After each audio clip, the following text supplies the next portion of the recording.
아브라함 헤셀이라고 하는 사람이 쓴 종교 철학 책에 보면은 그 철학과 그 신앙의 차이에 대해서 그렇게 이야기했습니다. 철학은 인간의 질문으로부터 시작되어진다. 그러나 신앙은 하나님의 질문에서 비롯되어졌다라고 그렇게 이야기하고 있습니다. 그러니까 세상을 살면서 이런저런 질문들을 하게 되어지죠. 나는 누구인가? 나는 어디에서부터 왔는가? 우리는 어디로 가는가? 이 역사는 어느 방향으로 가고 있는가? 우리 인생에 대한 어떤 질문, 그것이 바로 우리 삶을 더 낫게 하고 발전시켜 왔고, 또 그 속에서 바로 문명의 진보를, 또 철학과 학문을 만들어 왔다라고 하는 겁니다. 유대인들의 탁월함을 이야기할 때 그들의 교육법에 대하여 이야기합니다. 그 중에 하브라타 교육법이라고 하는 게 있죠. 두세 사람이 모이면 또 가정에서 부모가 그 자녀들에게 계속하여 질문을 던지는 겁니다. 그 질문을 통해서 생각하게 하고 또 사고하게 하고, 또 성경을 읽고 그냥 읽고 끝나는 것이 아니라 그 성경의 의미에 대하여서 질문하고, 또 깊이 사고하고 깨닫게 하는 방법이 하브라타더라라고 하는 겁니다. 그런데 성경을 보면 인간들끼리 발전을 위하여서 질문하고 생각하고 사고하는 정도가 아니라 하나님께서 우리에게 찾아와서 질문하는 장면들을 보게 되어집니다. 아담을 향하여 아담아 내가 어디 있느냐라고 질문하십니다.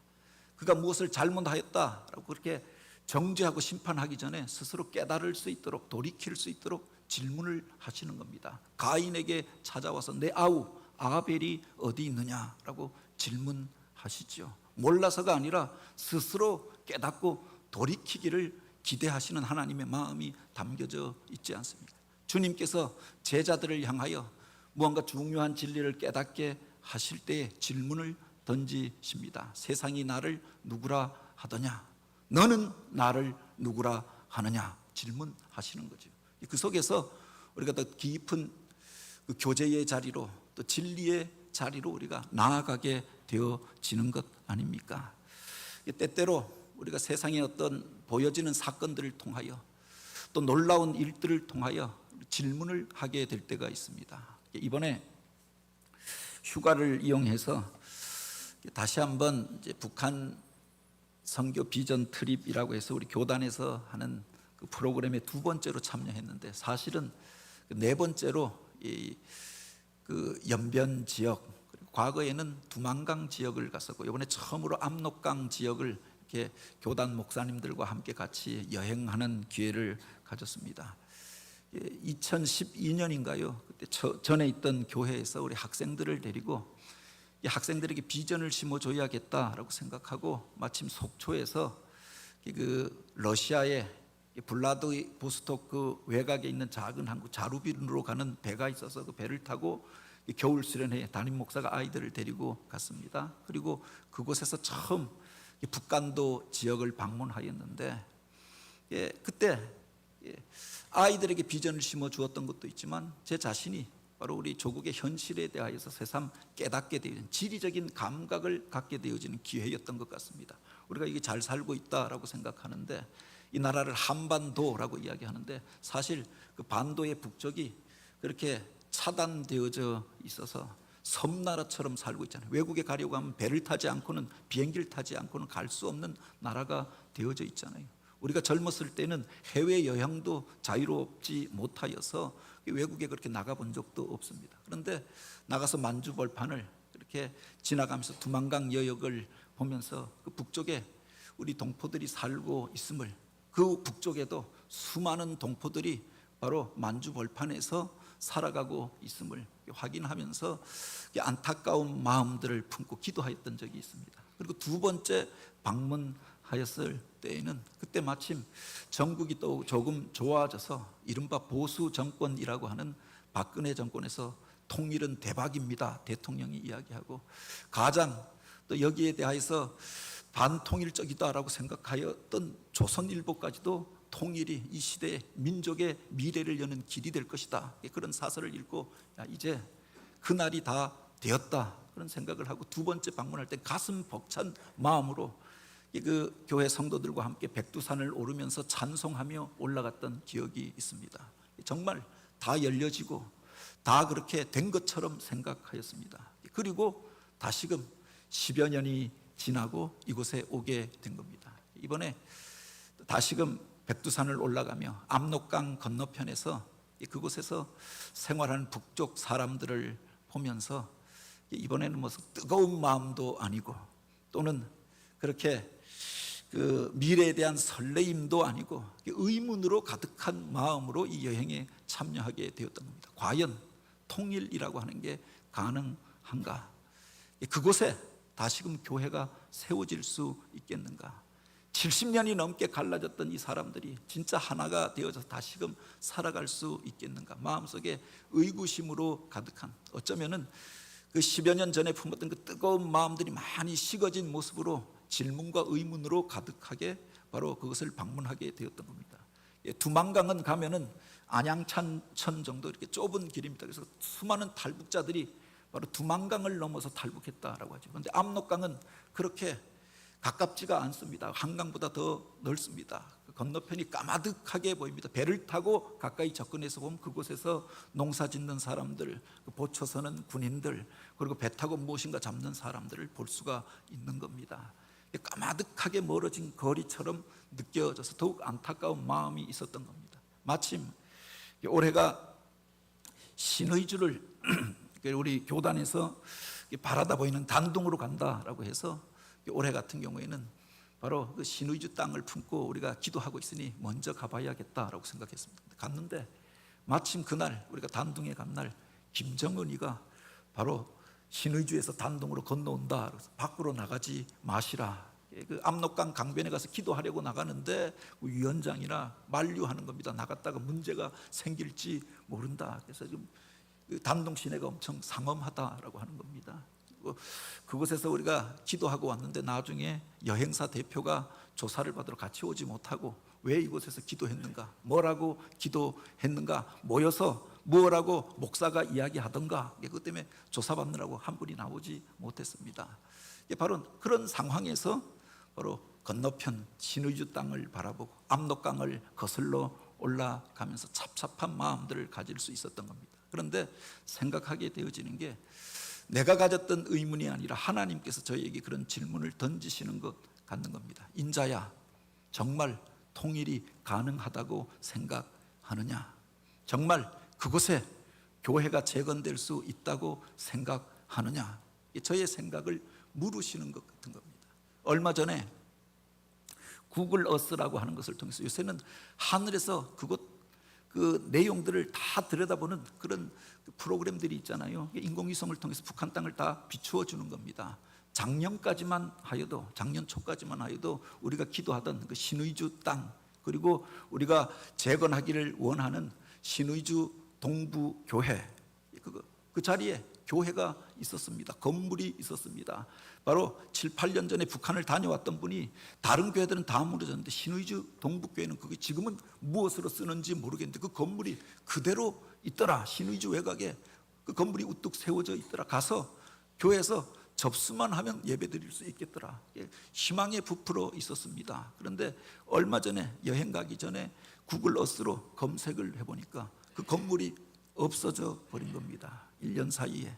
작년에 큰 수해가 있었잖아요. 신의주 땅에 그 압록강이 넘치면서 신의주 땅이 수몰되어지는 일들이 있었습니다. 오래된 건물이다 보니 무너졌는지 아니면 그것을 계기로 해서 아예 그렇게 헐어버렸는지 빈 땅이 되어져 있는 겁니다. 그곳에 다시금 교회가 세워질 수 있겠는가? 그곳 사람들이 다시금 예수를 믿고 주님 앞에 돌아올 수 있겠는가? 70년이 넘게 갈라졌던 이 사람들이 다시금 만나서 한 민족으로 같은 고백을 나누면서 하나님을 예배할 수 있겠는가? 내가 하나님 앞에 가졌던 의문이었고 하나님께서 바로 그들의 모습을 보면서 계속하여 이 질문을 던져 오시는 겁니다. 그래서 백두산을 올라가면서도 과거에는 감격에 차서 천지를 바라보면서 찬양했는데 찹찹한 마음들을 가지고 돌아올 수밖에 없었습니다. 어쩌면 오늘 성경에 등장하는 에스겔에게 하나님이 던지시는 질문이 바로 그것이 아니었을까, 그런 생각을 하게 됩니다. 우리가 요사이 새벽 기도 시간에 에스겔서를 읽고 있습니다. 에스겔이라고 하는 사람이 어떤 사람인가? 바빌론이라고 하는 나라가 이스라엘로 쳐들어와서 3번에 걸쳐서 그들을 공격하였습니다. 마치 청나라가 우리나라를 2번에 걸쳐서 공격했던 것처럼, 외나라가 일본이 우리나라를 2번에 걸쳐서 침략했던 것처럼 3번에 걸쳐서 침략했는데, 2번째 침략 때 BC 598년 제2차 침략 때 바로 포로로 끌려갔던 사람입니다. 그때 여호야긴이라고 하는 요시야 왕의 손자가 포로로 끌려가게 되어집니다. 그리고 그들의 꼭두각시 정권인 시드기야라고 하는 사람을 왕으로 세웁니다. 그리고 당시에 예루살렘의 고위 관료들, 기술자들, 전문직에 종사하던 그 모든 사람들, 지식인들 10,000명을 포로로 끌고 갔다라고 합니다. 포로로 끌려갔던 사람 중에 한 명이 에스겔이었습니다. 25살에 바로 그가 제사장의 아들로 그렇게 끌려가게 되어졌는데, 성경 에스겔서 1장 1절에 보면은 바로 포로로 끌려간 지 5년 되던 해에 하나님께서 그를 부르셨던 이야기가 등장하죠. 하나님이 그를 부르십니다. 그리고 놀라운 환상을 보게 되어지지요. 하나님께서 이 역사를 운행해 가시고 역사의 수레바퀴를 굴려가는 그 모습을 그에게 보여주십니다. 그리고 그를 민족의 파수꾼으로 세우시고 말씀을 그에게 주신 장면이 나오지요. 아마 그가 희망에 부풀었을 것입니다. 하나님께서 이제 무언가 놀라운 일들을 행하시는구나, 하나님께서 나를 사용하시겠다고 불렀구나, 기대에 부풀어 있었을 것입니다. 그런데 에스겔서 33장에 보면 전환이 일어납니다. 그곳에서 바로 회복되어져 돌아갈 날을 기다렸겠죠. 유다라고 하는 나라가 다시금 부흥하여서 그래서 포로로 끌려갔던 이들이 돌아가고 다시금 다윗 시대의 번영이 재현될 것이다 희망에 부풀어서 그 날을 기다리고 있었는데, 그 날을 놓고 기도하고 있었는데 들려온 소식이 무엇이었느냐? 바로 그 예루살렘이 이제 완전히 멸망하여 버렸다라고 하는 소식이었던 겁니다. 이 시드기야 왕이 바로 바빌론에 대항하여서 애굽을 끌어들여서 애굽과 연합해서 이제 바빌론에 대항하려고 하는 이 음모들을 알고 바로 바빌론의 느부갓네살 왕이 대노하여서 거대한 군대를 일으키고 다시금 예루살렘을 향하여 침략합니다. 그리고 다시는 대항하지 못하도록 예루살렘 성을 무너뜨려 버리고 성전을 불태워 버립니다. 그 왕을 붙잡아가면서 도망치던 그를 사로잡아서 2눈을 뽑고 쇠사슬로 묶고 개처럼 끌고 갑니다. 그가 보는 앞에서 그 왕자들을 다 죽여버렸다라고 하였습니다. 희망의 씨앗이 완전히 끊어진 것 같은 상황입니다. 성전은 무너지고 예루살렘 성은 황폐하게 버려지고 수많은 사람들이 여기에 저항하다가 죽게 되어진 소식을 듣게 되었던 겁니다. 포로로 끌려간 지 12년째 되던 해였습니다. 25세 끌려갔으니 37살 12년 동안 회복될 날만을 기다리고 기도했습니다. 그런데 들려온 소식은 그 나라가 완전히 멸망해 버렸다. 돌아갈 고향이 없어지고 돌아갈 고국이 없어져 버린 겁니다. 돌아가서 그곳에서 하나님을 예배하게 되리라. 그런데 성전이 무너져 버렸다. 이 소식을 듣게 되었던 겁니다. 그래서 낙담하고 있는 그에게 어느 날 하나님이 찾아오셨던 거죠. 그리고 그를 이끌고 어느 곳으로 이끌어 가시는데 바로 그 마른 뼈들로 가득한 해골의 골짜기, 죽음의 골짜기로 그를 데려가시더라라고 합니다. 예루살렘 남서쪽에 그 흰놈의 골짜기라고 하는 골짜기가 있습니다. 게헨나라고 히브리어로 그렇게 불려지는 곳인데 죽음의 골짜기로 불려지는 곳이죠. 이스라엘의 온갖 쓰레기들이 버려지고 죽은 자의 시신이 그곳에 던져지는 곳인데 그 골짜기로 그를 데려가시는 겁니다. 과거에 이곳저곳에 마른 뼈들이 그렇게 고귀한 신분의 무덤에 묻히지 못한 자들이 그냥 던져지던 곳이었는데 이제는 뼈가 한두 개가 아니라 수많은 뼈들이 가득한 마등 뼈로 가득한 그 골짜기의 형상을 보여주는 겁니다. 직접 그가 예루살렘에 간 것이 아닙니다. 환상을 통하여서 바로 지금 예루살렘의 실상을 그에게 보여주시더라라고 하는 겁니다. 얼마나 마음이 답답했겠는가. 광복의 그날이 오기를 기다렸습니다. 해방의 그날이 오기를 기다렸습니다. 돌아가서 그 성전에서 하나님을 예배하는 그날을 기대하며 기도하였습니다. 그런데 그 성전이 무너지고 수많은 사람들이 죽고 죽음의 분위기로 가득한 그 골짜기를 보여주면서 이것이 바로 이스라엘의 모습이라고 말씀하시는 겁니다. 11절에 보면 그 하나님께서 바로 이 환상의 의미를 그에게 설명하여 주십니다. 또 내게 이르시되 인자야, 이 뼈들은 이스라엘의 온 족속이라. 그들이 이르기를 우리의 뼈들은 말랐고 우리 소망은 없어졌으니 우리가 다 멸절되었다 하느니라. 그 캄캄한 골짜기, 죽음으로 가득한 골짜기, 마른 뼈로 가득한 그 골짜기를 보여주시면서 바로 이것이 이스라엘 백성들의 모습이라고 말씀하시는 겁니다. 소망을 잃어버린 채 살아남은 자들도 무엇인가 기대감을 가지고 사는 것이 아니라 이제 무슨 의미로 사나, 살았다고 하나 죽음과도 같은 현실 속에 살아가고 있었던 거죠. 포로로 끌려갔던 사람들도 돌아갈 그날만을 기다렸습니다. 그런데 돌아갈 곳이 없어져 버렸습니다. 그래서 낙담하고 절망에 가득 찬 이스라엘 백성들의 영적인 상황을 그에게 보여주시며 바로 이스라엘의 모습이 이와 같다라고 말씀하였던 거죠. 때때로 우리가 답답한 세상의 일들을 바라보게 될 때 왜 그런 이야기를 하냐, 찝찝하게.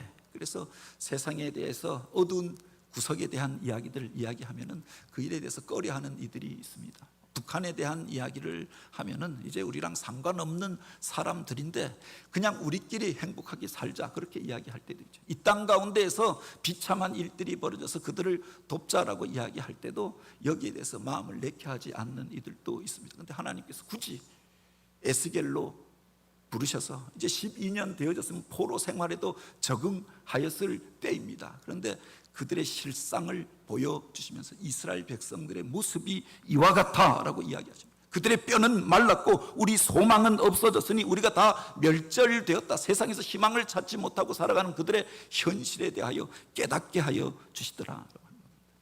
무엇인가를 우리가 고치려고 하면, 진짜 회복이 일어나려고 하면 우리 실상을 바로 깨닫는 것이 필요하지 않습니까? 우리가 외면한다고 해서 그 현실이 없어지는 게 아니잖아요. 어느 날 몸이 찌뿌둥하여서 또 그렇게 이런저런 증상들이 있어서 우리가 병원을 찾게 되어집니다. 우리 교인들 가운데 몸이 아프신 분들이 많이 있는데 어떤 분들은 그래서 병원 가 보세요라고 이야기하면 괜히 또 병원 갔다가 나쁜 소리 들을까 봐 그렇게 이야기하는 이들도 있습니다. 진단을 받아야 고칠 수가 있잖아요. 병원에 가서 MRA를 찍고 또는 PET 사진을 찍어보면 내 속에 숨겨졌던 것들이 드러나게 되는 것들을 우리가 경험하게 되는 거죠.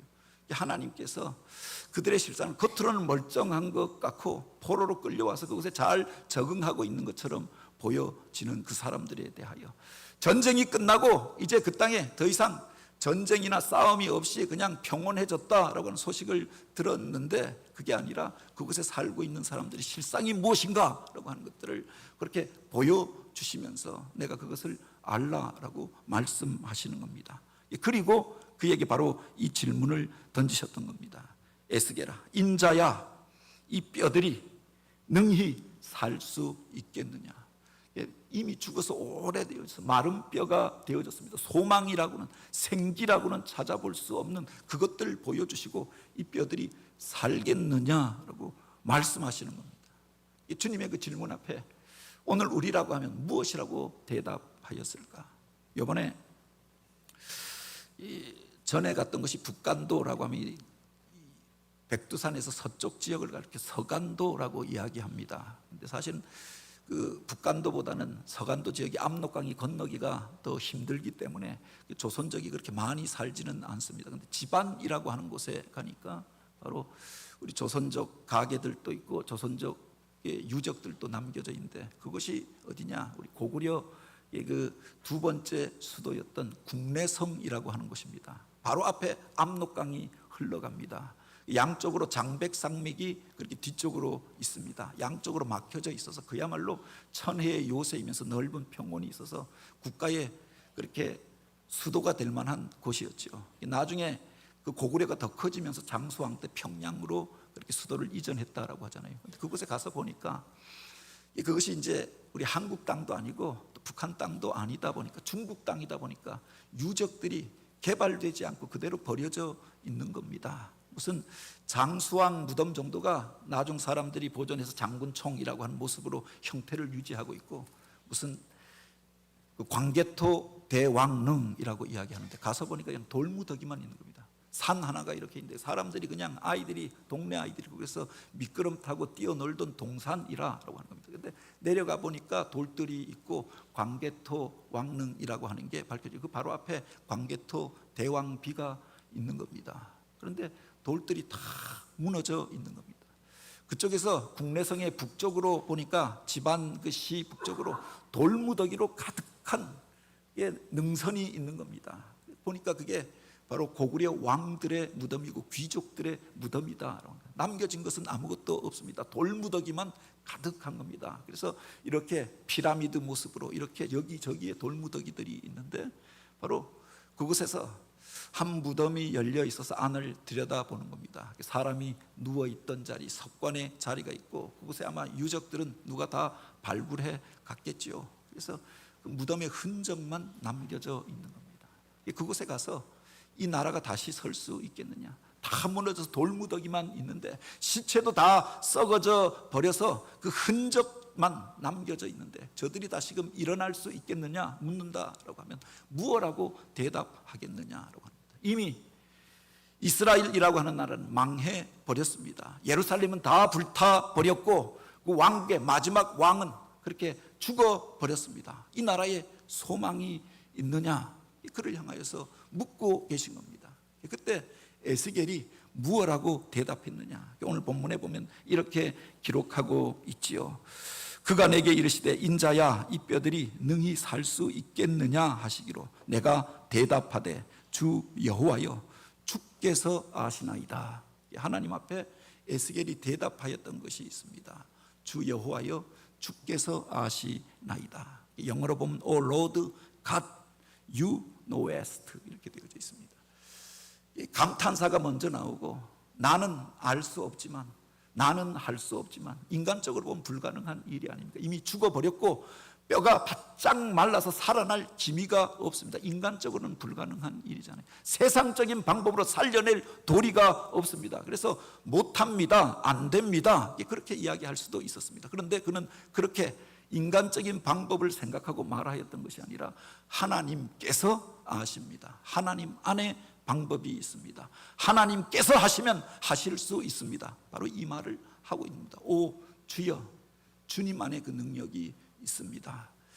세상을 바라보면 때때로 그렇게 낙담할 수밖에 없는 상황들이 있습니다. 그 사람이 변하겠는가? 이 상황이 바뀌어지겠는가?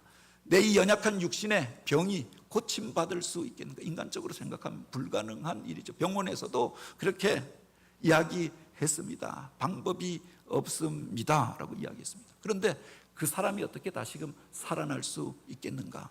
이게 바로 에스겔은 그렇게 대답합니다. 주여 주께서 아시나이다. 하나님 안에 방법이 있는 줄 믿으시기 바랍니다. 이 대답 속에는 하나님의 주권을 인정하는 고백이 담겨져 있는 겁니다. 우리는 불가능하지만 하나님은 전능하시고 없는 것을 있게 하시고 죽은 자를 살리시는 하나님인 줄 내가 믿습니다. 그러니 하나님께서 하시면 하실 수 있습니다. 하나님 안에 대답이 있음을 고백하는 말이었던 거죠.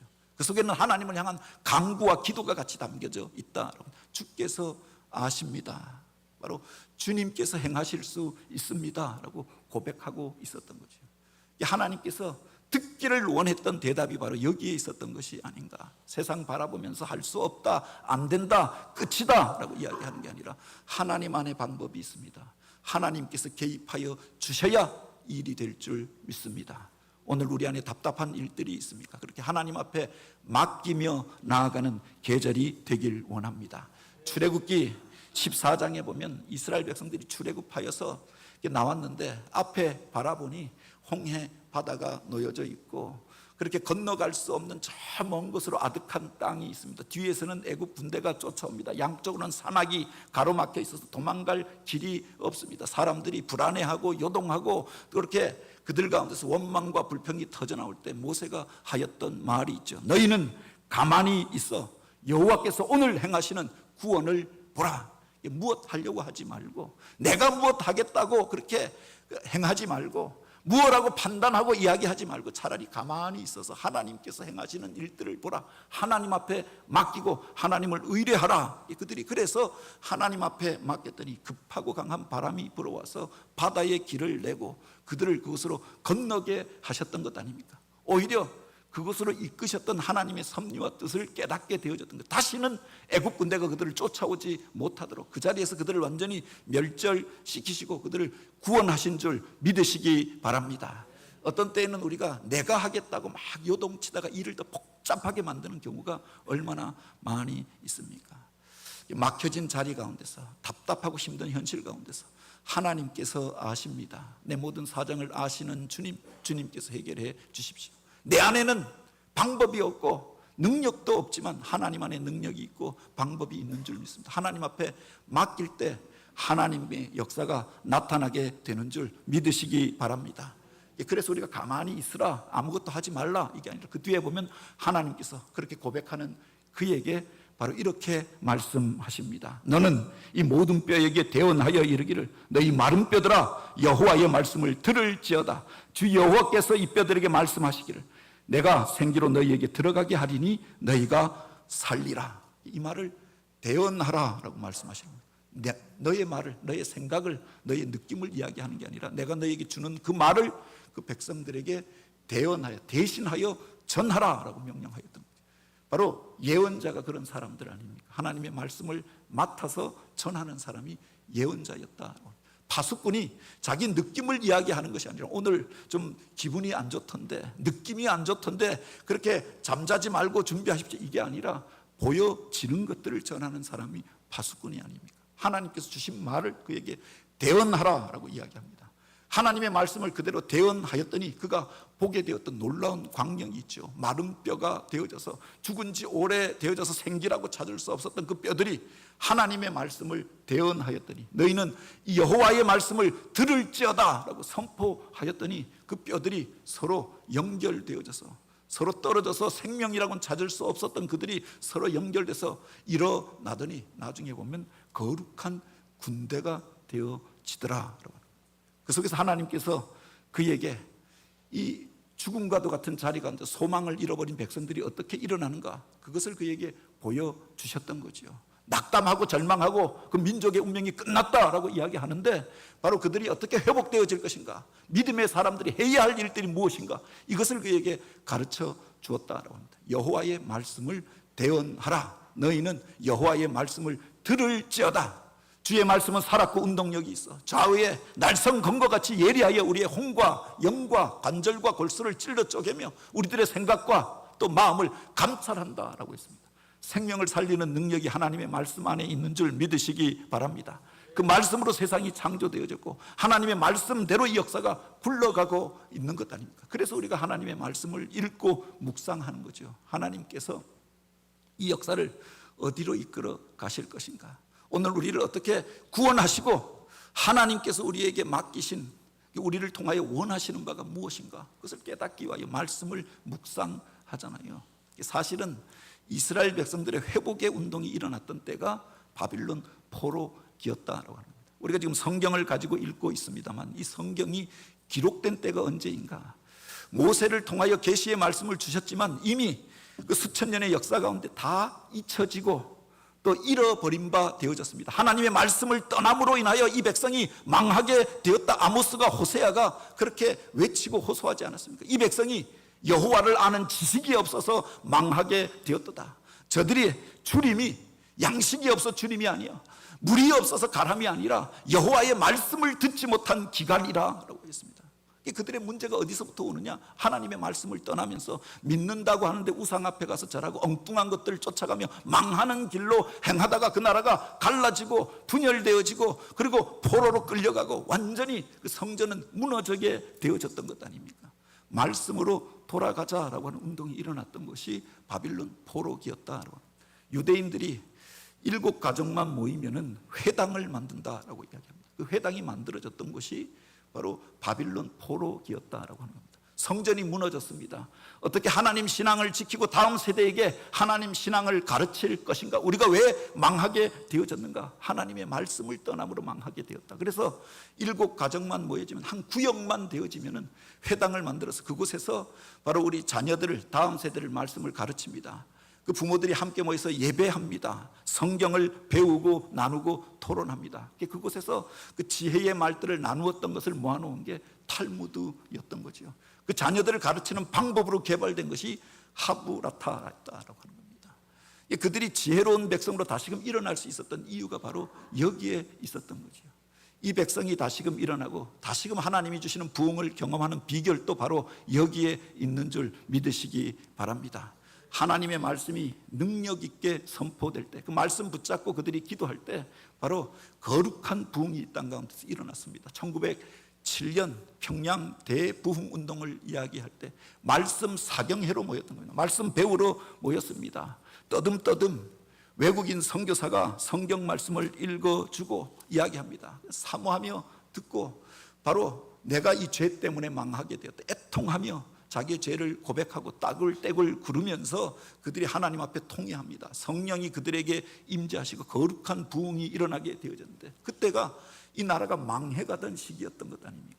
세상에서 희망을 찾을 수 없었던 사람들이 교회를 통하여 희망을 찾고 예수를 만나면서 삶의 의미들을 발견하게 되어졌던 거죠. 세상이 캄캄하던 시기가 사실은 교회가 부흥하던 시기였다라고 하는 겁니다. 일제하 시대, 또 그렇게 이 민족 가운데 역사의 어둠이 깊었던 때가 부흥의 시기였다. 겉으로 보기에는 그렇게 희망을 찾을 수 없지만 그 말씀 안에서 우리에게 주시는 주님의 음성을 우리가 다시금 듣게 되길 원합니다. 와우 행복 소그룹이라고 하는 것도 단순한 사람들의 교제를 하려고 하는 게 아닙니다. WW가 2개 들어가는데 2가지 질문이 있습니다. What 하고 Who, 누구인가? 나는 누구인가? 예수님은 누구신가? 하나님은 누구신가? 누구에 대한 질문이 있고, 그 말씀이 무엇라고 이야기하는가? What에 대해서 질문하는 겁니다. 서로 질문하고 나누면서 하나님의 말씀을 배우고 교제하는, 복음을 경험하는 시간이 되길 원합니다. 이 가을에 다시금 하나님의 말씀을 읽고 말씀으로 돌아가서 그 속에서 우리 심령이 살아나는 경험들을 하게 되기를 원합니다. 너희는 이 말을 대언하라라고 했는데, 이제 이 어둠의 시대를 살아가는 사람들에게 먼저 믿는 자들이 할 수 있는 사명이 무엇인가? 하나님 앞에 맡기고 기도하고 이제 말씀을 전하는 겁니다. 하나님이 바로 오늘 우리에게 깨닫게 하신 것들을 전하는 것, 이게 그들의 심령이 살아나고 이 땅이 회복되어지고 하나님의 거룩한 비결이 나타나는 비결인 줄 믿으시기 바랍니다. 더욱 말씀 앞에 가까이 나아가는 계절, 그 말씀으로 우리 심령이 회복되어지고 우리 교회가 다시금 하나님이 주시는 거룩한 부흥을 경험하며 민족의 미래를 여는 교회로 쓰임받게 되어지길 주님의 이름으로 축복합니다. 같이 기도드립니다. 하나님, 우리